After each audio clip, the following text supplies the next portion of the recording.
자, 이어가 보도록 하겠습니다. 이제 살라몬의 정책수단 유형 이렇게 나와 있어요. 살라몬의 정책수단 유형. 요거는 우리가 요거 공부했었잖아요. 살라몬의 정책수단 유형. 살라몬의 정책수단 유형.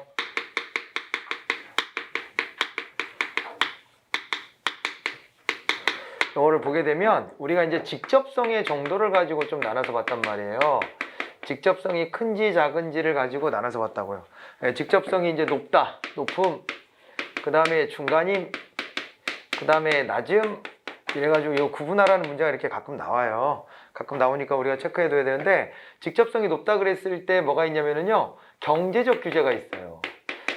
가능하면 이거를 짝꿍을 져갖고 좀 기억하면 더 좋죠. 여기가 경제적 규제가 있고 여기가 사회적 규제가 있어요. 경제적 규제는 콕 집어서 너 이거 하면 안 돼? 너 이거 해? 이렇게 딱 규제하는 거라 직접성이 매우 높고, 사회적 규제는 직접성이 조금 이제 중간인 거예요. 규제니까 낮을 수는 없어요. 정부가 개입하는 거니까 낮을 수는 없는데, 그런데 어떻게 되는 거예요? 중간, 사회적 규제 이렇게 중간적으로 이렇게 올 수 있고요. 그리고 또 이제 뭐가 있냐면, 공기업 같은 거는, 공기업은 어디로 들어가요? 높음에 들어가, 공기업은. 그런데 정부 출자 기업은 낮음에 들어가요. 정부가 지분만 좀 가지고 있는 기업 있잖아요. 그건 낮음에 들어가요. 그 다음에 또 직접성이 높은 거 중에서 보험 있죠. 사회보험 같은 거. 이런 게 있는데, 여기에 이제 손해책임법. 요거는 민간 보험 같은 거 최소한 들어야 될 거 뭐 기준 이런 거 막 정해주고 그러는 거거든요. 예, 그런 거라서 그냥 사회보험은 높아. 정부가 주도하니까. 그런데 여기 손해책임법은 좀 낮아. 이렇게 돼요. 예, 그래서 보험과 손해책임법을 이렇게 나눠볼 수가 또 있고요. 그 다음에 있잖아요. 이런 것도 한번 생각해 볼 수 있어요. 이 조세 지출은요, 중간이에요. 조세 지출은 중간이에요. 왜냐면 이게 보조금 주는 효과가 있긴 한데, 그런데 어떻게 하는 거예요? 보조금 주는 효과가 있긴 한데, 그런데 세금을 감면해 줌으로써 보조금을 주는 효과를 내는 거예요. 그 정부가 한 번 더 끼어드는 거죠. 그런데 이제 그냥 보조금은 낮음에 들어가요. 그냥 보조금은 정부 감면 저 세금 감면 혜택 이런 거 없이 그냥 보조금 주는 거라 낮음으로 나와요.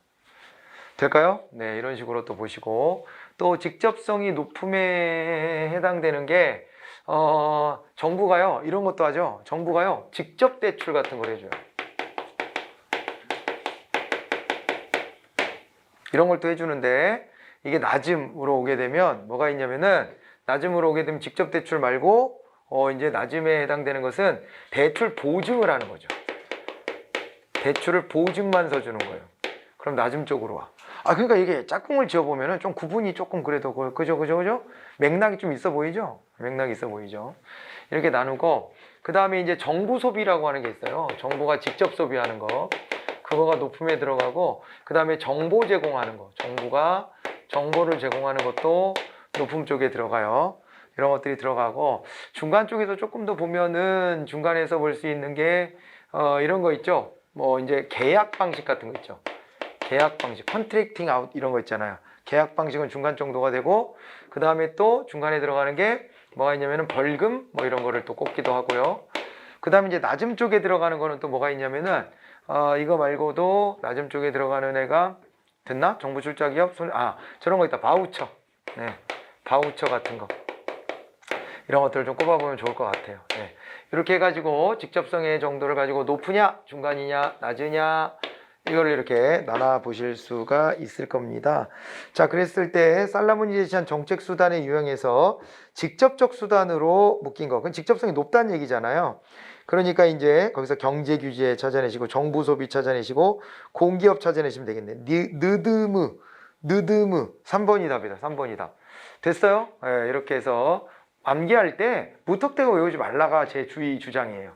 무턱대고 외우지 말라. 물론 뭐 이렇게 했는데 또 앞글자 따서 외울 수도 있기는 하겠지만은, 앞글자 따는 거 위험하면 뭔지 알아요? 이런 거 용어를 조금씩 바꿀 수 있는 여지가 있을 수도 있으니까 그런 것도 주의해야 되고, 앞글자 따서 외울 수 있으면 뭐 그렇게 외워도 좋은데, 그거 말고 요거는 이렇게 이해를 하면서 좀 외우면은 뭐 비교 대상을 찾고 그래서 이렇게 하면은 보다 더 수월해지지 않나 이렇게 보여집니다. 자, 그렇게 이제 마무리해가지고 답을 3번으로 보시면 됩니다. 이렇게 되면 이제 정책 집행론이 모두 마무리가 됐는데 풀다 보니까 제일 어려웠던 문제가 27번 문제였던 것 같아요. 이게 질문도 들어오고 그래서 다시 한번 좀 보완해드리고 마무리 짓겠습니다. 범원이 얘기했던 이제 집행론이 이제 그 설명 조금만 더 추가해 드릴게요. 집행론이 정형적 집행과 적응적 집행이 있잖아요. 근데 이게 하향적 집행과 상향적 집행이 있을 때 상향적 집행이 생겼다고 하향적 집행이 사라지나? 그건 아니에요. 그러니까 우리가 농경사에서 산업사회가 되면 농사가 없어져요?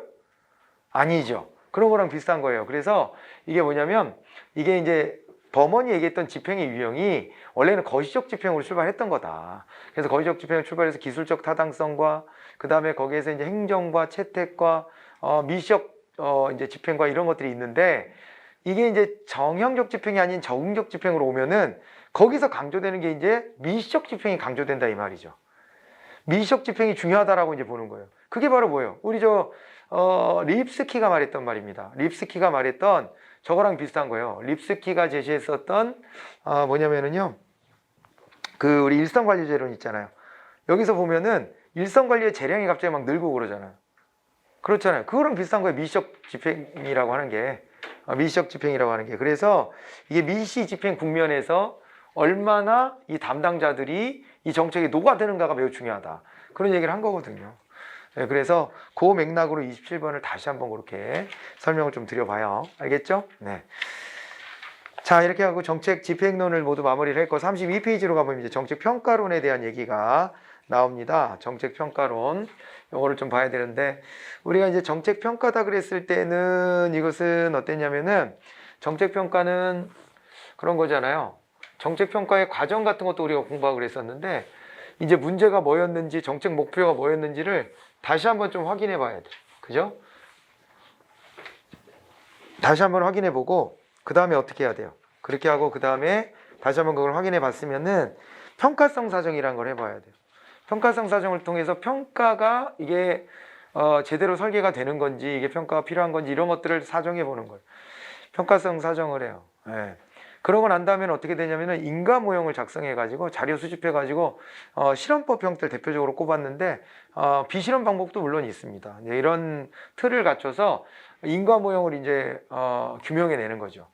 인가 모형을 규명해 내는데 그 인가 모형을 규명할 때 자료 수집하고 분석하고 다시 하는 거예요. 근데 인가 모형 규명할 때 그때 보면은 실험 연구법을 할 수도 있고 비실험적 방법을 쓸 수도 있다. 회귀 분석의 틀을 그대로 따르긴 한다. 그러면서 거기서 중요한 게 이제 타당성과 신뢰성 이런 것들을 확인해 내는 거예요. 그런 과정들이 매우 중요하고 그런데 그거 타당성을 밝히는 과정에서의 오류 가능성이 좀 있습니다. 그죠? 저해 요인들이 좀 있어요. 그런 걸 같이 좀 들여다보고 이렇게 하는 게 정책평가론에서의 주된 공부 내용이었습니다.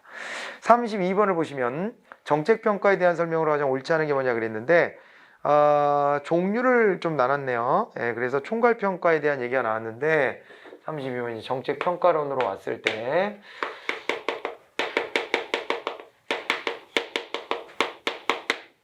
정책평가를요 시기에 따라서 나눠보면 어떻게 나눠져요? 시기에 따라 나눠보면 이게 두 가지가 어떻게 되냐면 중간에 하는 게 이제 형성평가예요. 중간에 하는 게 형성평가고 그 다음에 이제 시기에 관련해서 또 하나 볼 수 있는 게 이제 총괄적 평가가 있어요. 이거를 정확하게 표현하면 형성적 평가, 총괄적 평가 이렇게 표현하거든요. 총괄적 평가 이렇게 얘기를 하고요. 그 다음에 우리가 정책평가의 내용에 따라서 나눠보면은 이게 이제 과정평가가 있고요. 과정평가가 있고 그 다음에 영향평가가 있죠. 영향에 대한 평가를 한다. 과정평가와 영향평가를 나눠 볼 수 있겠다. 이런 거예요. 과정평가와 영향평가를 나눠 볼 수 있겠다. 근데 이 과정평가 안에서 또 보면은 이게 좀 광의가 있고 협의가 있어요. 광의가 있고 협의가 있는데 협의의 개념으로 보면은 진짜로 협의의 과정평가가 있어요. 이게 있고요. 광의로 보면은 형성적 평가를 포함하는 거예요. 얘를 포함하는 거예요. 광의로 보면. 그러니까 중간중간에 하는 평가를 포함해서 다 끝나고 난 다음에 야, 그 과정이 괜찮았어? 여기까지 보는 게 넓은 의미의 과정평가고 좁은 의미의 과정평가는 다 끝난 다음에 형성평가 빼고 끝난 다음에 야, 그 과정 괜찮았니? 이렇게 보는 게 좁은 의미의 과정평가다 이 말이에요. 둘을 연계시킨다면 저렇게 되는 겁니다. 알겠죠? 이렇게 나눠봤을 때 여기서 지금 총괄평가라는 말이 나왔는데 정책이 종료된 후에 그 정책이 당초 의도했던 효과를 가져왔는지 여부를 평가하는 활동이다. 그래서 맞는 얘기예요. 그래서 여기 영향평가가 여기 이제 총괄평가예요. 총괄평가. 그래서 의도했던 결과가 제대로 나타났는지를 보는 것이다. 이렇게 봐두시면 되고 그 다음에요. 2번 메타평가. 메타평가는 평가 자체를 대상으로 한다. 이게 바로 아까 평가성 사정 이런 거랑 관련이 있죠. 그래서 여기에 보면은 메타평가는 평가 자체를 대상으로 하고 평가 활동과 평가 자체를 평가해서 평가 결과의 질을 높이고 평가 활용을 증진하기 위한 목적으로 활용이 된다. 이렇게 봐두시면 됩니다. 자, 이제 그렇게 되고 그리고 있잖아요. 그렇게 되고 평가성 사정은 영향평가 또는 총괄평가를 실시한 후에 하는 게 아니라 미리 하는 거라고요. 이거 구분해 놨는데 사실은 평가에 대한 평가가 평가성 사정에 담겨져 있잖아요. 메타평가라고 표현했던 거 있잖아요. 연계성이 있죠. 메타평가는 평가에 대한 평가다 그랬잖아요. 그 일환으로 이제 평가성 사정을 사전에 하는 거예요. 사전에. 이렇게 봐야 되기 때문에 3번은 틀렸습니다. 형성평가란 프로그램이 집행 과정에 있으면 여전히 유동적일 때 이제 프로그램 개선을 위해서 실시하는 것이다. 이렇게 되어 있습니다. 아직까지 이제 진행 중인데 진행이 잘 되고 있나? 이런 것들을 이제 들여다보는 과정에서 우리가 이제 형성평가라고 하는 것을 보는 것이다. 이렇게 봐두시면 됩니다. 자, 그렇게 하시고 33번으로 갑니다. 정책평가 논리에서 수단과 목표 간의 인과관계에 대한 이제 설명으로 옳은 것이 뭐냐? 수단과 목표 간의 인과관계에 대한 설명이다 그랬는데 요게 있잖아요. 어떤 게 있어야 되냐면 수단과 목표 있잖아요. 목표와 수단 간의 인과관계를 잘 밝혀야 돼요. 그러니까 이 목표를 달성하는데 이 수단이 적합한 것인지 그렇게 잘 채택했던 것인지를 평가에서도 또 다시 다뤄야 될 거 아니에요. 그죠? 예, 그렇게 접근하는데 정책 목표의 달성이 정책 수단의 실현에 선행해서 존재해야 된다 그랬는데 이게 있잖아요. 말이 안 되는 얘기잖아요. 말이 안 되는 얘기인 것이 정책 목표의 달성은 뒤에 나오죠.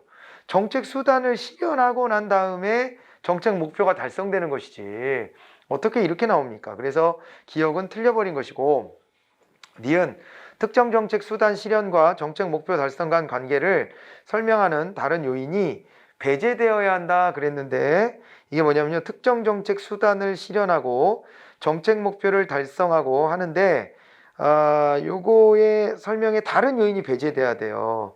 이해가 돼요? 예. 다른 요인이 배제돼야 된다. 다른 요인이 끼어들면 안 되는 거예요. 둘만의 관계여야 한다는 거예요. 이거를 다른 말로 비경쟁 가설. 그러니까 다른 요소가 끼어 들어와서 여기서 가설에 경쟁을 하면 안 되죠.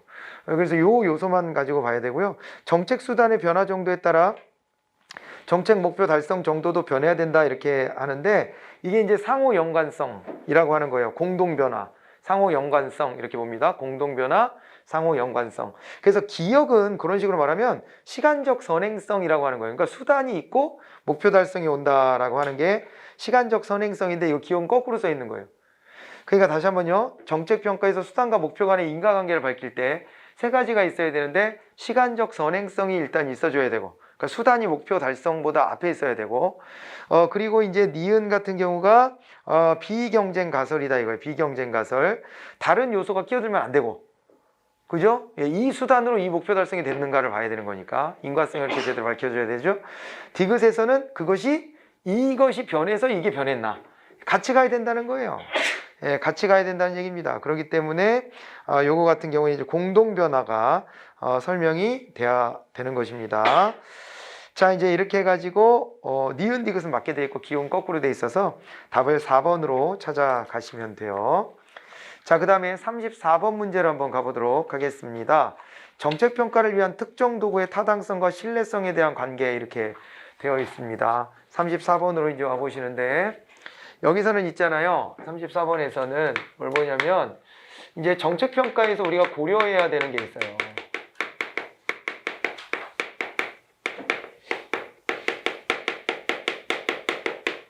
요걸 이제 따져보면 타당성과 신뢰성이 있죠. 타당성과 신뢰성이 있는데 이 타당성이다 그랬을 때 이 타당성이 어때요? 타당성과 관련된 것이 이제 쿡과 캠벨이죠. 쿡과 캠벨. 쿡하고 그 다음에 이제 캠벨이라는 학자가 있습니다. 쿡과 캠벨. 쿡과 캠벨이 있는데 요 사람들이 이제 타당성에 대해서 얘기하면서 타당성의 종류를 크게 네 가지로 나눠버려. 네 가지로 나눠버렸어요. 그래서 하나가 구성타당성이라고 하는 거였고요. 그 다음에 또 하나가 통계적 결론의 타당성이 있어요. 통계적 결론의 타당성이다 라고 하는 게 있고요. 또 하나가 내적 타당성이 있어요.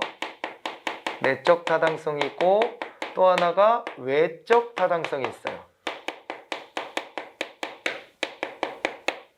이런 게 있다는 겁니다. 구성 타당성, 통계적 결론의 타당성, 내적 타당성, 외적 타당성. 구성 타당성은 X, Y에 관련된 요소가 다 포함되어 있어야 한다 이런 거예요. X, Y 요소가 다 포함되어 있어야 한다는 것이고 그 다음에 여기 통계적 결론의 타당성은 X가 Y에 영향을 줬다라는 인과성이 밝혀져야 돼요. X가 Y에 영향을 줬다는 인과성이 밝혀져야 되는 거예요. 인과성이 밝혀져야 되고 내적 타당성이다 그랬을 때는 이 인과성의 순도라고 생각하면 돼요. 인과성이 진짜 X 때문에만 Y가 왔다. 이렇게 되는 거. 인과성의 순도가 되는 것이고 외적 타당성은 이걸 갖다가 이 내적 타당성 있는 걸 갖다가 일반화하려는 거죠. 그리고 신뢰성은요. 이런 타당성이 일관성을 갖는 거예요. 일관성. 방법을 달리하든 아니면 반으로 나눠서 진행해 보든 뭐 이제 다시 한번 테스트를 해보든 그러든 간에 어쨌거나 일관성이 유지되는 게 매우 중요하다. 이렇게 보는 거거든요. 요 얘기들이에요. 요 얘기들. 그래갖고 여기에서 이제 우리가 공부할 때 뭐가 있었냐면은 통계 결론의 타당성 안에서 보면은요.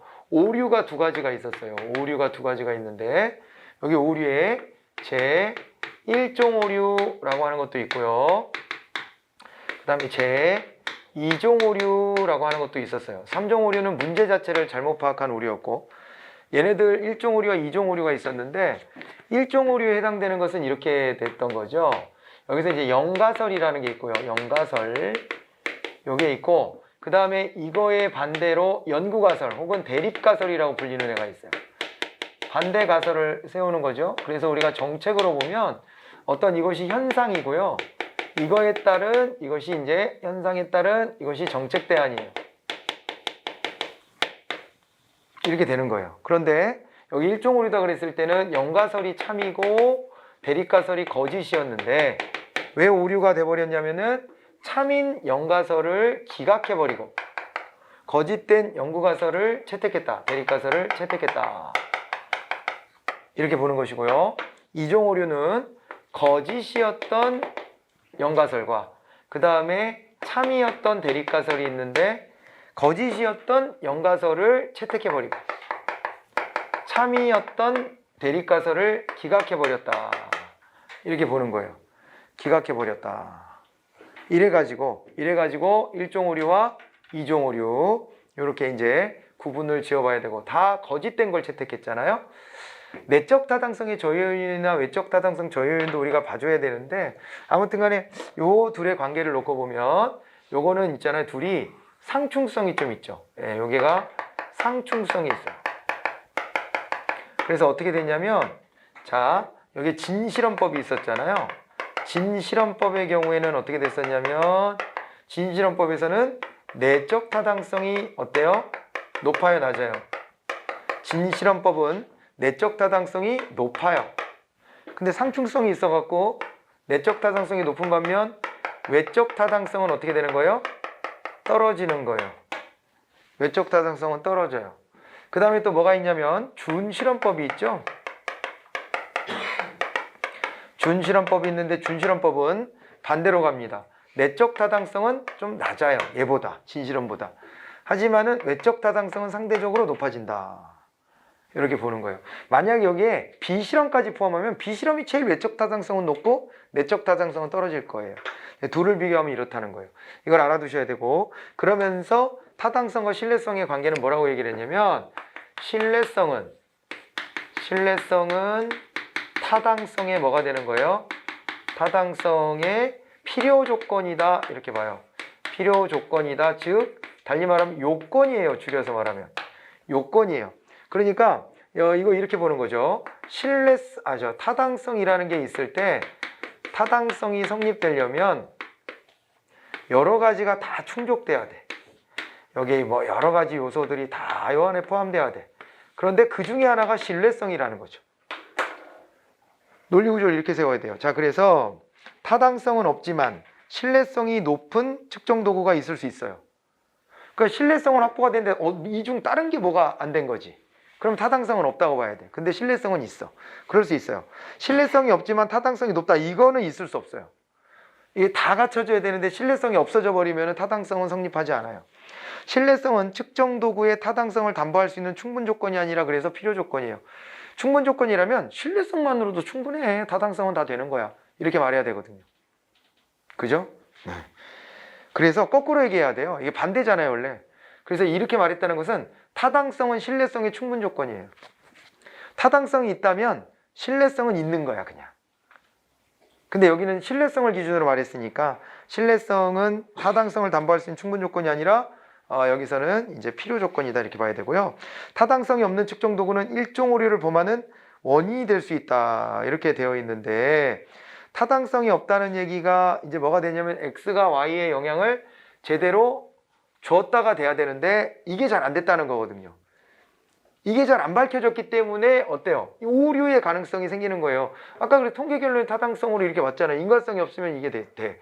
그래서 이게 일종 오류의 원인이 될 수 있다 그랬는데 이종 오류의 원인이 될 수 있다라고 해도 틀린 얘기라고 할 수는 없겠죠. 그죠? 네.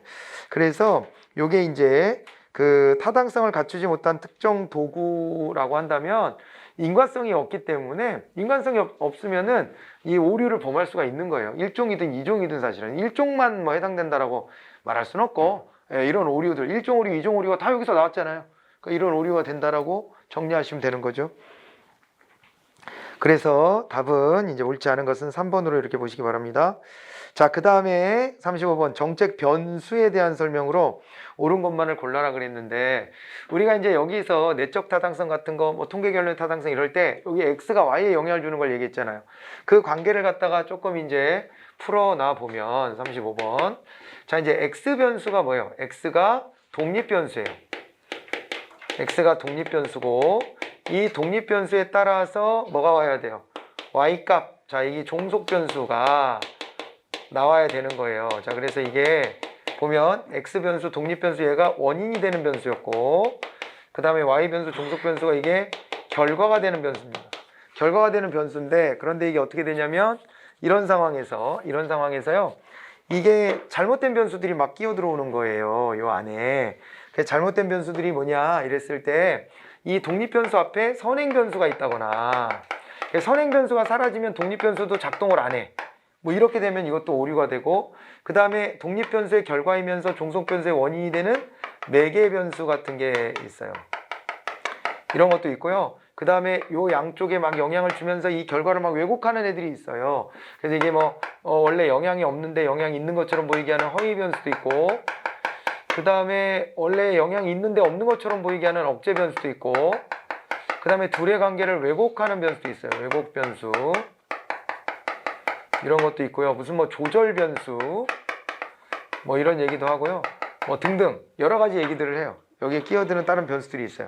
자, 그래서 여기 보시면 매개 변수는 독립 변수의 원인인 동시에 종속 변수의 원인이 되는 제3의 변수다 이렇게 이제 되어 있는데, 이거는 뭐가 잘못됐냐면 독립 변수의 결과이자 종속 변수의 원인이 되는 거예요.